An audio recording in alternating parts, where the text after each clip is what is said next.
Welcome to A Human Perspective, a podcast where I'll be sharing work and personal experiences and learnings. I will also chop it up with guests from time to time who will also share their own perspectives. I can't promise everything you hear on this podcast will always be right, but I can promise to always give you a human perspective. My name is Lola Oguntoken, and I'm your host. Let's go.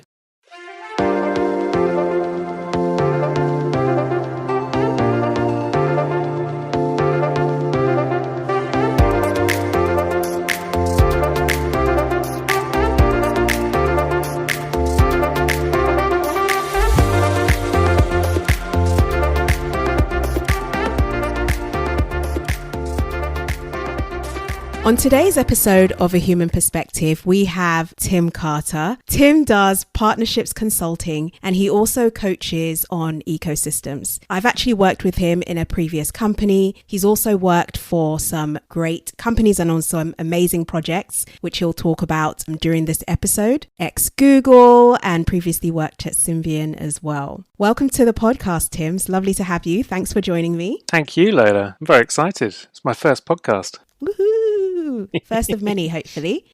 Tim, I think a good place to start would be to talk about how we know each other. We worked in a startup together for a period of time. I was going to say a short amount of time, but it felt like a long time. Well, it was 2 years, pretty much, wasn't it? Yeah, okay. Oh, I always found you to be very knowledgeable and smart. And I think, you have a very good sense of the way things should be or what we should be aiming to look like. It was always good talking to you, which is why we're talking again now. Well, right back at you, Lola. I think it would be great for you to tell the audience a little bit about yourself, Tim. I started life, or at least work life, as a lawyer. And I went into the law actually because I liked the idea of unpicking arguments and complex problems. And I knew even as a child that lawyers had to do that. I didn't really understand how. But also when I was small, so when I was, 6 or 7, my dad was made redundant and my parents started their own business, which was in 1982 and happened to be in software. We lived in Cambridge at the time, which was the UK centre of software. Silicon Fen, as it has become known. So I was fascinated to watch my parents grow this business literally from the kitchen table to an office and staff and selling to global customers. And then 4 years later, after relentless work, we went on the first family holiday that we'd been on in that 4-year period because my parents couldn't leave the business. And when we came back from holiday, my dad went into the office, found a Ferrari parked outside. He didn't know anybody who owned a Ferrari, and it was the receivers unplugging all of the kit, taking away all the stuff. And his main investor had called in his investment, collapsed the business because obviously the business didn't have the money to pay his investment back because it was using it to grow. And this guy then bought the business back from the receivers that he'd called in, restarted the business and offered my dad a job in his own company, effectively bankrupting my parents. And my dad rather smartly said no to that kind offer to be employed by someone who'd just stolen his business. And he set out again on his own. So that was quite an instructive experience as a 10-year-old watching your parents go through that. So I thought, right, well, I love this whole business malarkey. I'll definitely go and do business. But beforehand, I'm going to go and be a lawyer to make sure I really can protect myself from things being taken away from me. So that's how I got into law. I read history at university, did law. I got into a city law firm and trained there, which was Allen Overy, one of the kind of so-called magic circle firms. And I qualified into their commercial department doing intellectual property work, which I loved because it was intangible stuff. So it was a little bit intellectual to think about, but it actually attached to things that you knew, like trademarks and products that you understood. From there, I went in-house as a lawyer to a tech company, which was Symbian. I then moved again to Google in London as a lawyer. And then within Google, I switched to a business role and I ran partnerships within the Android team for Europe, Middle East and Africa. I left Google in 2015. And then since then, I've done a range of different things, startups, scale-ups, consulting, and who knows what next. I find it interesting that you've stepped into the tech space initially in a legal role because a lot of people continue to do what's comfortable, even though you always knew you wanted to move more into that business side, that commercial side. It's very easy to continue doing what you've been doing and that you do well. Yep.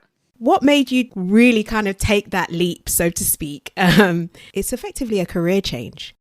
Yeah, it was a career change. And it's funny, it's something I thought about for years before I did. Yeah. When I was a private practice lawyer in a firm, I didn't know how to get into business as such, but I found that the problems that my clients were solving and the questions they were having to give answers to were more interesting to me than the problems that I was needing to solve in my role. So I was compelled to some extent, always by the subject matter of business decisions. Whilst I loved the role of a lawyer giving you this VIP access to the C-suite in companies, and as a very junior, like mid-20s professional, you get access to really senior people at really important moments in their business, sales, acquisitions. So you're involved in important decisions, but you're definitely not a decision maker. You're definitely a guide and an advisor, and they make decisions to somewhat based on that advice. So it's a privileged position, but you're not making real decisions. You're carrying no risk as a lawyer. And so I was always interested by that. So that was the thing that was pulling me, and that's why I stepped from private practice in-house, because I wanted to be closer to a business. And when I was in Symbian, I got the CEO to agree to coach me to help develop my career, which was unfortunate timing because it was also when I was approached by Google to join them. And I ended up being late for a coaching session with the CEO because I had just resigned, and it was all very awkward. There's so many moments in our careers, aren't there, when you look back and you go, oh, it's just really talk about a human perspective. That was a human perspective. Sorry, Nigel.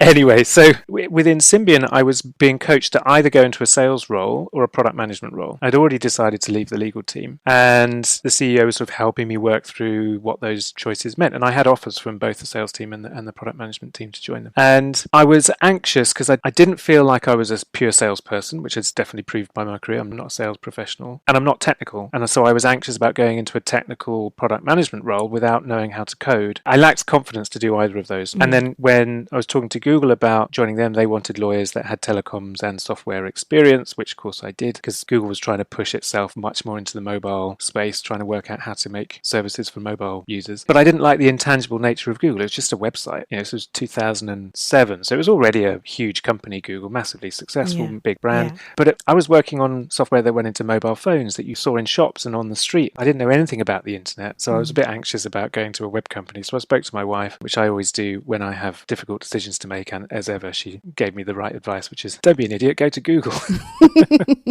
So I followed that advice and I went to Google. But as soon as I was there, I tried to work out what's my path out of the legal team. I wanted to get into a business role. So I worked on every possible Google product I could get my hands on, every team, every business unit, procurement, YouTube, maps, search, ads, and through that I got to know the lawyer who was doing all of the work for the Android team. And the only team in the company that I really wanted to work for was the new business development team. So they had a team that did all the early commercial work that was needed for any new product that was coming along. So when Google Maps was coming along, they did the first deals to acquire mapping content. To me, that was just a really interesting team, and they were the team that was doing some of the work for Android. And because of my Symbian experience, I knew something of the problems that Android was going to encounter, something about the industry. The lawyer that was doing all the Android work was at capacity. He asked me to help, so I worked on the second Android deal for the second device that we started doing before the first device launched. And then I just migrated into the commercial role. In February 2009, I was walking along the street in Barcelona with Andy Rubin, who founded Android and ran it, and Tom Moss, who was his, at that time, commercial lead. And I'd spoken to Tom saying I wanted to do what he did. He was an ex-lawyer and he'd got into business. I didn't know how to do it. And Tom just talked straight over my head, literally, and said to Andy, I was thinking about Tim for the EMEA biz dev role. And Andy just said, yeah, all right.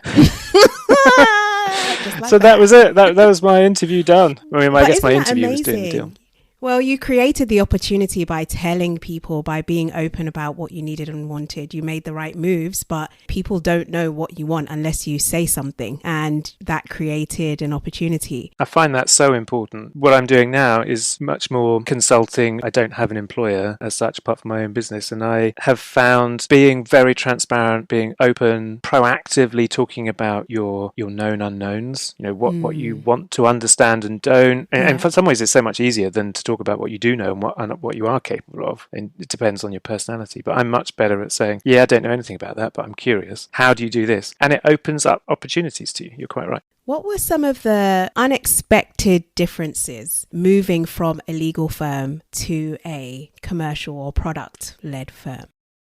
Constraint is one. I was expecting the lawyer role to be in the same way as the private practice lawyer is, very consultative. And actually, when you're an in-house lawyer, you're part of a production line, whether you're producing software or hardware or you're operating retail service. But, the company is there to do a thing. You've got a role on the production line to help it do that thing. So you've got a bunch of obligations and routine work. And when you're in private practice, you have much less routine work. Especially what I was doing, it's deal by deal by deal. So you work intensely for a period of weeks or months on a deal, and there are routines within that. But then outside of that, there's nothing. You go to your next deal. That routine nature was a bit of a shock to my system, and I'm not good at routine production line work. Happy to optimize a process and refine it, but just to execute the same process is not my skill set at all. And that perhaps mapped also to another problem, which was I had one boss when I went in-house.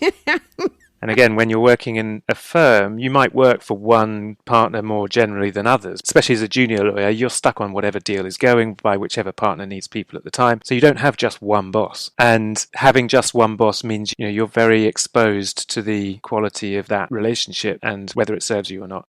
One of the reasons I reached out to you was because I saw an article you wrote about your journey from Symbian to working on the Android project at Google. Yeah. And some of the key learnings and principles that you learned that meant that the project was successful. It would be great to talk about that in a little bit more detail around differences in perhaps working style between those two environments. You're creating, is it firmware that goes into a mobile phone technology versus intangible operating system software that you're creating, and is the whole ecosystem of a phone. The differences in the environments and approaches you came across. I mean, there were stark cultural differences between Symbian and Google as companies and organizations. For me, the two areas which distinguished them most were legal structure and industry environment. So the legal structure was different because Symbian was a joint venture. So Symbian was created out of Scion, Nokia, Ericsson, and I think Motorola and Panasonic. So they pooled resources, existing technologies and people, and they put money into a new company which was called Symbian. And they used that to produce a new piece of software, which was an operating system to be licensed out amongst the owners and other people to make the next generation of smartphones. And this was late 90s, early 2000s. So it was a joint venture structure, and the owners of these other companies were hardware companies. They made devices. And so they thought like hardware companies, and the most successful of which was Nokia, supremely powerful and successful at what they did. And they came from the mobile industry. They basically made radio telephones and sold them to radio networks who operated the connection to consumers. Nokia grew up with the mobile industry, so they were embedded in the mobile industry. Google had nothing to do with the mobile industry and had nothing to do with hardware and was not a joint venture. Google was founded by two incredibly strong-willed and unusual individuals backed by Silicon Valley money, and they had this very West Coast American, this presumptuous we can rule the world and do everything, which tipped into arrogance but wasn't actually based on that. It was based on ambition and capacity. They looked at all problems as if they were solvable from first principles, whereas Symbian was effectively a subsidiary company that was looking at all problems it faced as if it needed to work through them and get the board on board. And it was a much more practical, realistic business in that sense, but therefore much more limited and constrained. Whereas Google approached whatever problems it was facing, if it put something into it, it assumed, well, why can't we just map the entire world by photographing every road from a car? Why can't we do that? We should just photograph the world and make that a thing. It sounds insane. Small thing. But,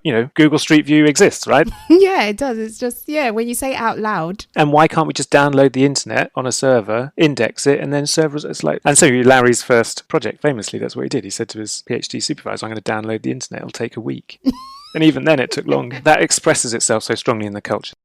What are some of the company values or core principles learned or took on while at Google that you feel contributed to Android's success?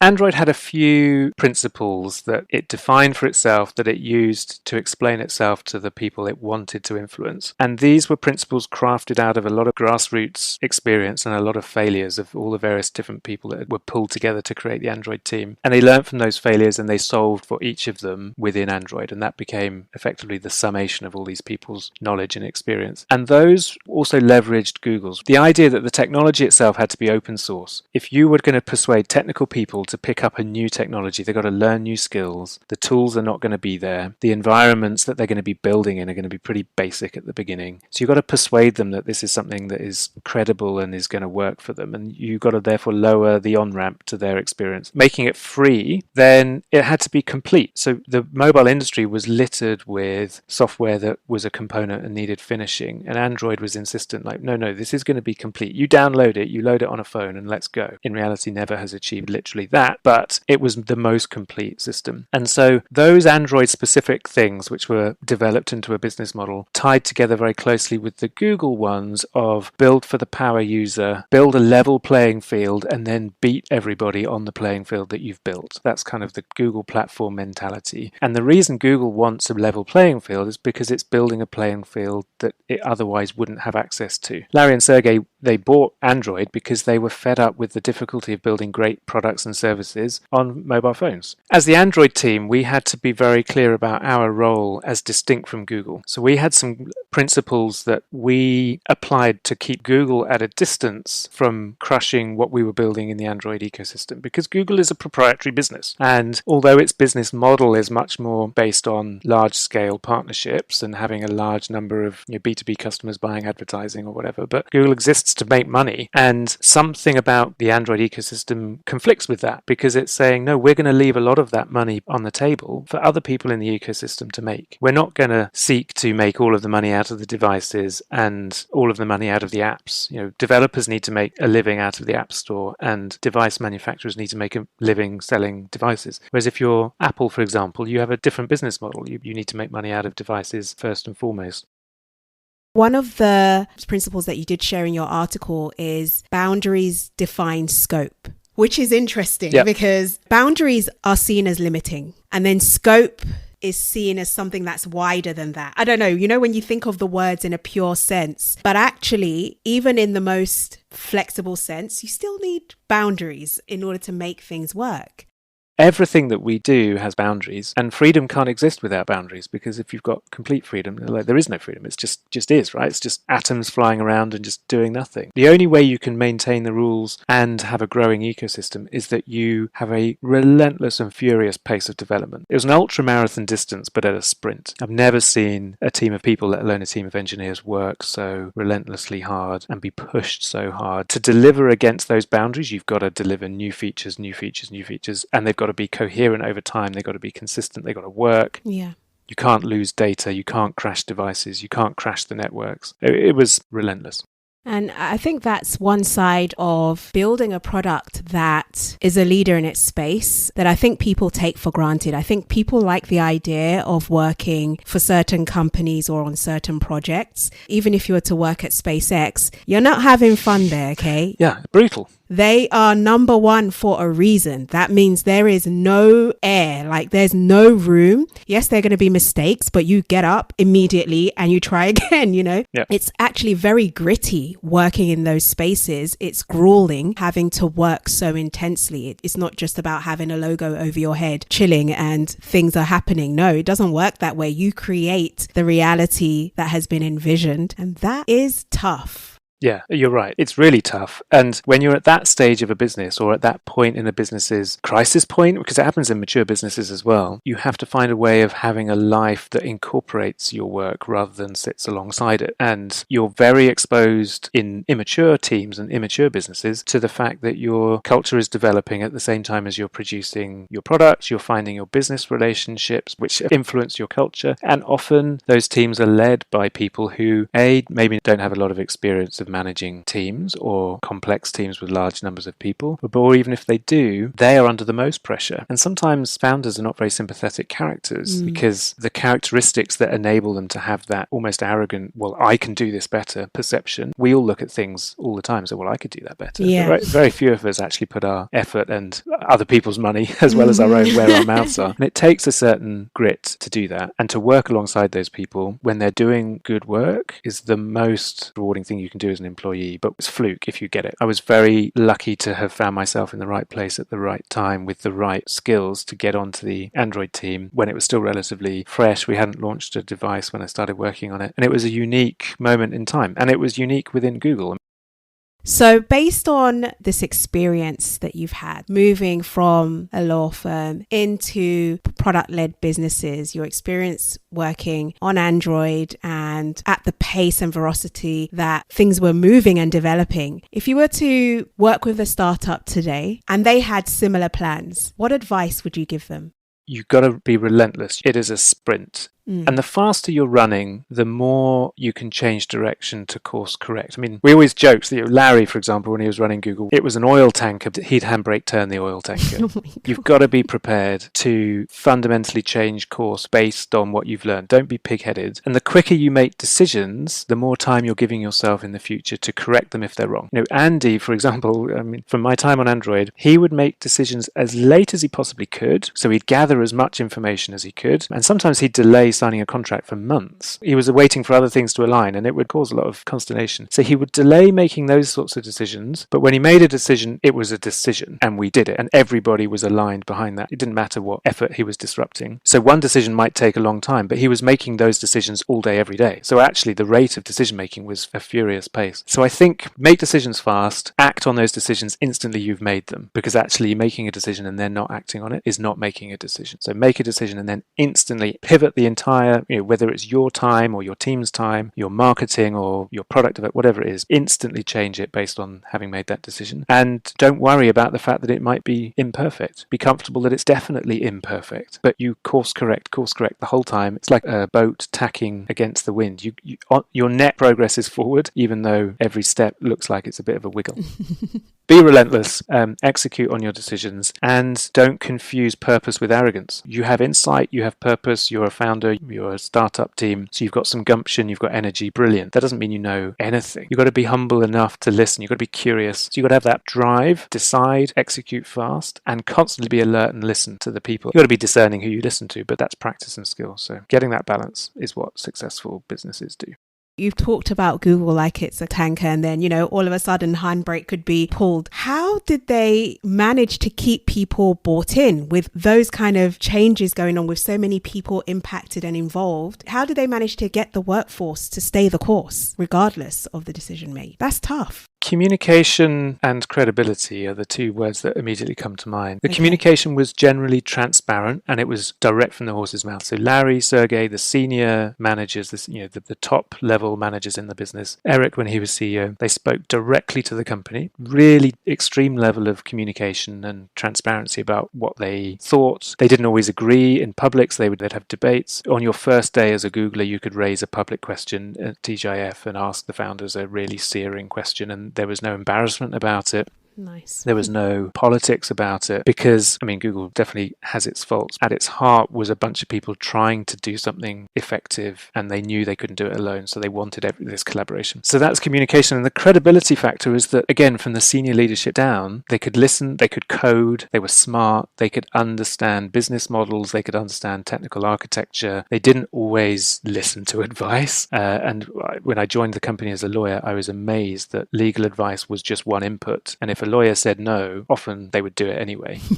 Not usually on really obvious, stark kind of, is it fully illegal? But in terms of legal risk, they were much more capable of taking risk than I was used to in a business. If a lawyer's a bit, I'm not sure, then you wouldn't do it. Whereas if a Google lawyer's like, not sure, there might be some issues, like, yeah, we'll deal with those issues. We're not going to kill anybody. So they had credibility. They put their money where their mouth was. And when things didn't work and they had pushed for that thing to happen and it blew up, they acknowledged, yeah, we were told that was a stupid idea. We did it because of these reasons. Turns out it was a stupid idea. And initially when you see that, you think, God, these are a bunch of muppets. Like, they haven't taken advice. But actually, when you do it consistently and honestly, you go, wow, that's actually very inspiring. A lot of the decisions that are made, you question at the time. As an employee, you don't have all the information that they have. You're not aware of all the conversations and all the risks they're balancing and the opportunities, etc. So you have to give them your trust. And to win trust, you've got to communicate well and have credibility. And I'd say that that's what Google has achieved internally. Most companies don't work that way. No,